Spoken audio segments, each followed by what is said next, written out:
No vídeo de hoje eu vou falar sobre Sérgio Moro. Eu vou trazer alguns recortes da Elisa Brown, do Renato. Vou também trazer um vídeo que até me causou espécie, que é o vídeo do Coppola de ontem na Jovem Pan. Eu não havia assistido, tá? Já tem algum tempo que eu não assisto os vídeos do Coppola, mas minha mãe me ligou hoje de manhã falando: você viu o vídeo do Coppola ontem detonando o Sérgio Moro, não sei o que lá? Eu falei: caramba, não vi. Eu vi algumas pessoas comentando na internet, mas eu de fato não tinha visto o vídeo. Então eu vi, realmente achei que o Coppola, eu não sei se foi por oportunismo ou por convicção que ele proferiu esses ataques, né? Eu não sei se ele quis ficar de bem com a audiência ou se de fato ele não apoia o candidato Sérgio Moro e falou com convicção, tá? Porque o Coppola às vezes você fica na dúvida, né? Dá a impressão que muitas vezes ele vai ajustando o seu discurso de acordo com a repercussão da audiência. E no caso do Sérgio Moro, eu acho que foi um desses casos.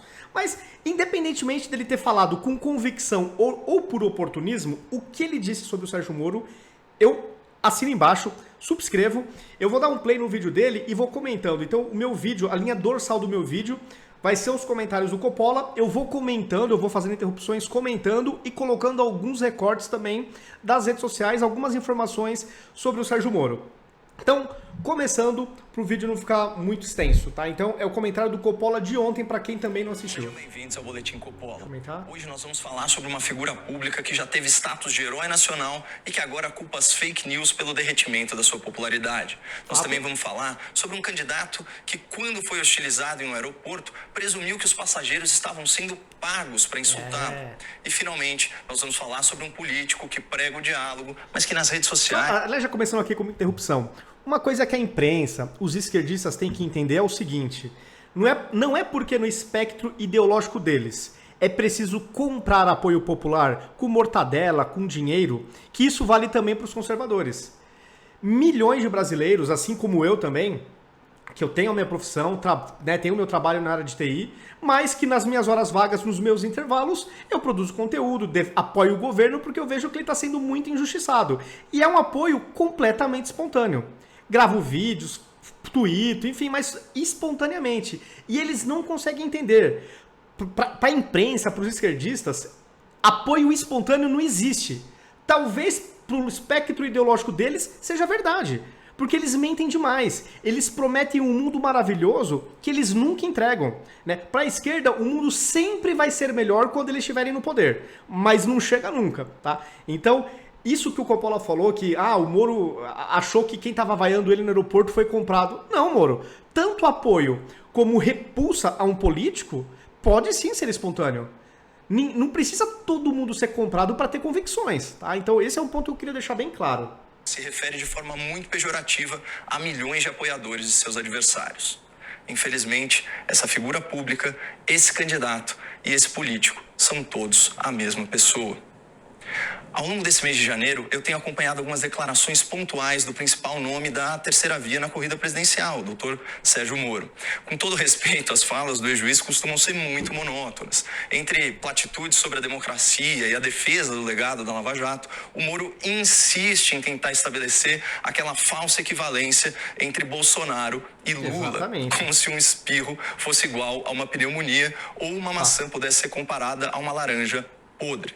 Mas o que realmente chamou a minha atenção foi a súbita mudança na linguagem e no tom do ex-juiz. Essa estratégia de comunicação também não passou desapercebida à revista Veja, que o entrevistou na semana passada. Aspas.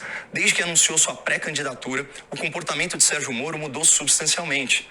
Na linha do eu prefiro não falar sobre pessoas, Moro se recusava a criticar de maneira veemente quem quer que fosse e não se sentia à vontade em caracterizar adversários com adjetivos mais contundentes. Se a disputa fosse por uma vaga no Itamaraty, a diplomacia brasileira, Moro estaria habilitado naquele tempo. Exato. Bom, esse era o Sérgio Moro de antes da influência dos marqueteiros, dos aliados oportunistas, dos youtubers de estimação, enfim, MBL, todos esses né? Leia-se parasitas políticos desidratados que tentam sugar de alguma forma o que ainda resta da popularidade do ex-juiz da Lava Jato. E assim, agora nós vemos um Sérgio Moro repaginado, mas muito desconfortável, desempenhando um papel para o qual não tem o menor talento. E sendo visivelmente manipulado. Carisma zero. De utilizar expressões, O Sérgio Moro, não sei se vocês concordam, mas pra mim ele lembra muito o candidato José Serra. Carisma zero, tipo, não tem jeito, sabe? Aquele candidato duro que o marketing sofre pra tentar deixar ele palatável pra população. Seguindo aqui. Generalizações que não são suas e que são tão vulgares, né, que ficam incompatíveis com aquele estilo próprio e judicioso do ex-juiz, antes muito comedido nas suas palavras. Para ilustrar esse ponto, dê uma olhada nesse tweet de 5 de janeiro, publicado na conta oficial do Sérgio Moro. Aspas, começa a rodar o Brasil. Temos um país para salvar de uma triste polarização entre pelegos e milicianos. Vamos construir a nação moderna e inclusiva que queremos. Quer dizer, então, que os apoiadores do lulopetismo são pelegos e os apoiadores do Bolsonaro são milicianos? É uma generalização bem rasteira. Com certeza. Uma linguagem muito infantil. Eu não sou miliciano, você é? É uma lacração burra demais. Muito burra. Ou alguém acha que insultar eleitores traz voto? Essa frase sobre pelegos e milicianos é o exato oposto de uma comunicação política persuasiva e inteligente. Não é possível que isso tenha saído da cabeça de um juiz de direito experiente e educado. Sem falar na contradição que salta aos olhos na frase seguinte. Como que é possível propor uma construção de uma nação inclusiva depois de ofender gratuitamente milhões de pessoas pelas suas preferências políticas? Exatamente. Mas Aliás, sabe depois o que que o Lula plantou nós contra eles e rachou a sociedade brasileira, isso não parou mais, né? Até os pedaços, as fissuras vão sendo divididas. E eu sempre falo da questão das minorias, né? Era LGBT, então já estava subdividido em 4. Agora é LGBTQI+, meu, os caras não param de fatiar, vão criando tensão social o tempo inteiro. Mais insano nessa publicação infeliz, ela é essencialmente mentirosa. Porque o Moro não acredita nas suas próprias ofensas ao bolsonarismo. E para comprovar isso, basta resgatar as palavras do próprio, quando era ministro da Justiça.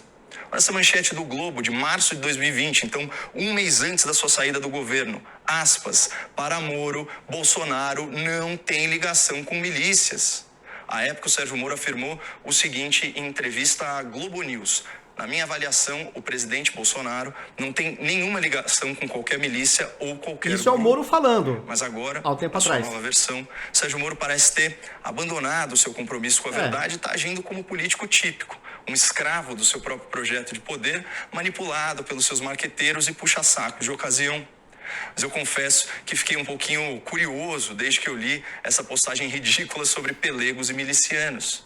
Quem são, afinal, os moleques que andam escrevendo os tweets e os discursos do Sérgio Moro? É uma indireta para o MBL. Quem são esses moleques sem noção que estão conseguindo a proeza de derreter a reputação de um homem que 20 meses atrás era a figura política mais popular do Brasil? Se você tiver alguma ideia ou palpite de quem são essas crianças de barba, ele está sendo irônico com o Coppola, é óbvio que ele está falando do sua opinião MBL. nos comentários. E por falar de MBL, eu trouxe até aqui um post da Elisa, muito engraçado. O Sérgio Moro jogando videogame. É lógico que isso é coisa de marqueteiro. O Sérgio Moro, acho que nunca jogou na vida, não sei. Porque olha o jeito que ele tá segurando, tá com o braço cruzado, você vê que ele não leva nenhum jeito. Eu acho que se a Capcom tiver ações na bolsa, as ações vão derreter. Porque o Moro, como garoto propaganda, é péssimo. Então é claro que isso aqui é forçação de barra. De marqueteiro, é óbvio. Como o Moro, a figura do Moro como candidato, ele não tem carisma, ele fala, né, ele fala manso, sabe, ele não passa a convicção daquilo que fala. Então os marqueteiros têm que ficar, se matando pra deixar o cara como um candidato palatável. E aí põe um Sérgio Moro brincalhão, jovem, que joga videogame. Pô, puta balela. Isso aqui provavelmente já é mãozinha do MBL. Como se mostrar o Moro jogando videogame de braço cruzado fosse trazer algum voto pro Sérgio Moro, né, gente? Pelo amor de Deus. É muito amadorismo do pessoal do MBL, se de fato já for influência aí deles como pseudo-marqueteiro aí do Sérgio Moro. Desse vídeo aqui. E na volta do intervalo... Deixa eu adiantar aqui um pouco o vídeo. Um exemplo, clique aqui embaixo no link do descrição relacionada à sua campanha estacionária. Vamos começar por essa fala na entrevista exclusiva que o ex-juiz concedeu ao Jornal da Manhã, aqui na Jovem Pan. Vejam a resposta de Moro quando ele foi confrontado com seus elevados índices de rejeição. A que o senhor atribui essa rejeição tão alta? Mentiras e fake news sobre o trabalho que foi feito na Operação Lava Jato e também no Ministério da Justiça. Isso é um outro mal da esquerda, da imprensa no geral. Se a esquerda perde popularidade, é porque os robôs bolsonaristas propagaram fake news. Cara, nós de direita, a gente não precisa propagar fake news para mostrar como a esquerda atrapalha o país, tem ideias ruins. É só mostrar que governos eles defendem, quais tiranias eles apoiam, O que eles fizeram com a educação? É só pegar o PISA do período do lulopetismo, que o Brasil ficou praticamente na lanterninha, foi vergonha mundial nessas provas. É só você ver a recessão que a Dilma entregou sem pandemia, o desemprego de mais de 13 milhões que a Dilma entregou sem pandemia, a inflação descontrolada sem pandemia. Então a gente não precisa mentir para você mostrar o que a esquerda produz no poder. E agora o Sérgio Moro, como um bom esquerdista, pro Reinaldo Azevedo ele é de extrema direita, pasmem. O Reinaldo Azevedo teve a loucura de falar que o Sérgio Moro é extrema direita. Se na régua ideológica do Reinaldo o Moro é extrema direita, o que ele considera do Jair Bolsonaro? Impensável, não dá nem pra imaginar, né? Mas esse é o mal da esquerda. Não precisa mentir pra você mostrar quem é a esquerda. Seguindo aqui no Moro. E aí, nesse mundo de hoje, infelizmente, né, foram propagadas muitas mentiras, muitas fake news, e agora que a gente está tendo a oportunidade de esclarecer, de rebater isso. E pelo menos vou te dizer assim, Diogo, quando eu saio na rua, eu não tenho visto essa rejeição que as pessoas... Isso é fake news. Isso é fake news. Porque, imaginem vocês é candidato, e vocês saem na rua e fica a população te aplaudindo, te ovacionando. Você não vai ficar gravando esses vídeos pra postar nas redes sociais, que nem o Bolsonaro? Como o Bolsonaro, pra onde vai, é aplaudido, ele tá postando todo santo dia, que o povo recebe bem. O Moro não. Se fosse verdade isso que o Moro tá afirmando aqui, que ele vai na rua e é bem recebido, estaria nas redes sociais dele. O que eu vejo nas redes sociais é o contrário. É o Moro sendo vaiado em aeroportos. Então, se tem uma fake news nessa frase, nesse trecho da fala do Moro, na minha visão, é isso dele falar que o povo adora ele, que ele é bem recebido. Filma, Moro, evidencia todo santo dia nas suas redes sociais que você é bem recebido. As pesquisas estão apontando pelo contrário. Peraí, doutor Moro. Ausência de evidência não significa evidência de ausência. Exato. Em outras palavras, não é porque você ainda não percebeu a sua rejeição que ela não existe. E que eu saiba, a sua rejeição em ambientes públicos não é alheia ao seu conhecimento coisa nenhuma. Porque é fato gravado, é noticiado que o senhor foi insultado de forma grosseira por alguns passageiros no aeroporto da Paraíba no começo do mês. Eu imagino que seja um caso bem isolado, mas o que vale a pena ser comentado aqui é a sua reação a esse episódio, quando você sugeriu de forma bem leviana que os seus críticos provavelmente foram pagos para fazer aquela gritaria. Então. O senhor não percebe a arrogância desse tipo de comentário? Em última análise, doutor Moro, você está atribuindo a pecha de vendido a quem não concorda com as suas ideias. Exatamente como fazem os seus youtubers de estimação e o seu exército infantil online, que tratam gente trabalhadora, gente honesta, como se fossem animais ou como se fossem bandidos, gado, milicianos. O que fica cada vez mais claro para nós eleitores, é que no seu caso, Moro, o exemplo vem de baixo. Porque você está imitando o mau comportamento dos seus piores aliados, a ponto de deixar moleques sem biografia decidirem o que você vai falar. MBL. Aliás, o fiasco do Sérgio Moro nas pesquisas eleitorais é um sinal evidente de que o ex-juiz está trilhando o caminho errado e em má companhia, em péssima companhia. Mas ao invés de reconhecer os próprios erros, o Moro joga a culpa nos outros. A que o senhor atribui essa rejeição tão alta? Mentiras e fake news sobre o trabalho que foi feito na Operação Lava Jato e também no Ministério da Justiça. Até parece. Dizer que Sérgio Moro perdeu popularidade por causa de fake news sobre a Lava Jato é tão estúpido quanto afirmar que o Jair Bolsonaro foi eleito por causa de fake news em WhatsApp. Perfeito. E é feio testemunhar um candidato à presidência da República que se recusa a assumir responsabilidade pelas suas próprias escolhas políticas. Escolheu apoiar o autoritarismo durante a pandemia, escolheu sair atirando do governo em plena crise sanitária e econômica, escolheu insinuar que o presidente da República havia cometido crime para depois negar isso em depoimento oficial. Escolheu se omitir em relação a todos os excessos do STF e escolheu traçar uma falsa equivalência moral entre Lula e Bolsonaro. Exato. Parafraseando o psicanalista Jorge Forbes, Moro é cúmplice da rejeição que sofre e deveria ter maturidade democrática para se responsabilizar pelas suas escolhas. Exato. Não tem... Se bem que é difícil exigir maturidade de quem se aconselha com moleques. Com moleques do MBL. Muito obrigado. É isso mesmo, pessoal. Assim, o vídeo do Coppola foi muito bom, tá? Eu não tinha assistido, mas vi a repercussão, minha mãe falou, então vale a pena repercutir e dar toda essa complementação ao longo do vídeo. E pra finalizar, eu trouxe aqui alguns recortes também que a Elisa fez do Sérgio Moro. Tá? Então aqui ela até fez um tweet comentando o seguinte, né? Deixa eu pegar aqui uma imagem maior, porque aqui eu não consigo enxergar, só um pouquinho. Mas é sobre o vazamento de áudio. Que se fosse fake esse vazamento, o Sérgio Moro não estaria se desculpando. Então o que a Elisa diz? Lendo a notícia do MBL, indo para o Podemos do presidenciável Moro, só lembro desse lance que nunca entendi. Áudio de 2019, em que Moro pede desculpas ao MBL por talvez chamá-los de tontos. Aí ela fala, né? Por que o Moro pediu desculpa por uma mensagem vazada que ele disse que não é real? Pois é, né? Isso aqui é quase que uma confissão de que as mensagens são verdadeiras. Vocês também não ficam com essa impressão? Nesse outro recorte aqui também que o Renato trouxe, o Sérgio Moro traz aí alguns dados da época que ele era ministro da Justiça. Ou seja, quando ele era do governo Bolsonaro. Então, se ele está elogiando esse período, ele também está elogiando o Bolsonaro. Mas o Renato coloca aqui um comentário. Foi após a saída do ministro da Justiça, o Sérgio Moro, que o Brasil bateu recordes na apreensão de drogas, o que só demonstra da sua incapacidade como gestor. Recorde do governo Bolsonaro, o governo que verdadeiramente combate o crime organizado. Isso é fato, né? Por isso que o Bolsonaro também incomoda muita gente aí que, enfim, tem pautas meio esquisitas. E por fim, a Elisa traz um post também, né, de uma demagogia barata do Sérgio Moro. O que o Sérgio Moro falou? No dia do combate à intolerância religiosa, celebramos um direito humano fundamental, a liberdade religiosa, que nos traz paz social, prosperidade econômica, fortalece a democracia e nos ajuda a construir um Brasil melhor.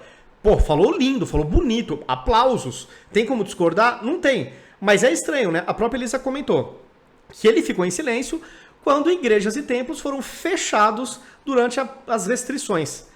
Estranho, né? Ele ter essa visão tão linda, maravilhosa, mas ele aplaudiu, fez um silêncio aí conivente. No mínimo, não vou dizer que ele aplaudiu, mas o silêncio acabou sendo conivente. Então isso é o tipo da demagogia barata. E é isso, pessoal. Então, esse é um resumão aí do candidato Sérgio Moro, que eu acho que nas mãos do MBL tá ficando ainda pior. O Moro como candidato, que nem eu já falei no começo do vídeo, é tipo o José Serra. Não tem carisma, sabe? Não cativa, não prende a sua atenção. Então o pessoal tá tendo que inventar coisas. Mas na mão do MBL vai ficar ainda mais difícil, o que eu acho excelente. Ah, e antes que eu me esqueça, para finalizar, eu tô lendo aí que o Sérgio Moro pode ser vice do João Dória. Até me chama a atenção essa possibilidade, por quê? O Dória tem o quê? Metade dos votos do Sérgio Moro, de acordo com as pesquisas, se elas forem todas verdadeiras, né? Mas vamos considerar que seja, vai. Tem metade dos votos do Sérgio Moro. Como que o Dória consegue convencer o Moro a ser vice da chapa, sendo que o Moro atrai mais votos do que o Dória? Uma coisa meio estranha, né? O Dória deve ter uma lábia, assim, muito boa, porque o cara não tem voto, não tem apelo popular. Se ele tentasse reeleição em São Paulo, ia ser surrado. Acho que não ia nem pro segundo turno. Surrado no voto, claro, lógico, né? Na urna. Ele não iria nem pro segundo turno. E ele consegue pôr o Moro... Na minha visão, o Moro também não tem chance, mas tem mais votos do que o Dória. Enfim, isso mostra como o Dória tem lábia e é um marqueteiro, deve prometer, assim, horrores. Vamos ver se isso vai se converter, né? Mas eu achei um espanto, achei realmente sem sentido. Um cara que tá na frente do outro ser vice. Mas enfim, tomara que essa chapa ocorra. Porque aí numa tacada só os dois já são eliminados, né? Então, nesse sentido, eu torço para que realmente essa chapa ocorra. Pessoal, é isso. Comentem se concordam com as minhas análises ou não. Se não concordam, por quê? Coloquem nos comentários. Se gostaram do vídeo, compartilhem. Me sigam nas redes sociais, ativem as notificações e até o próximo vídeo.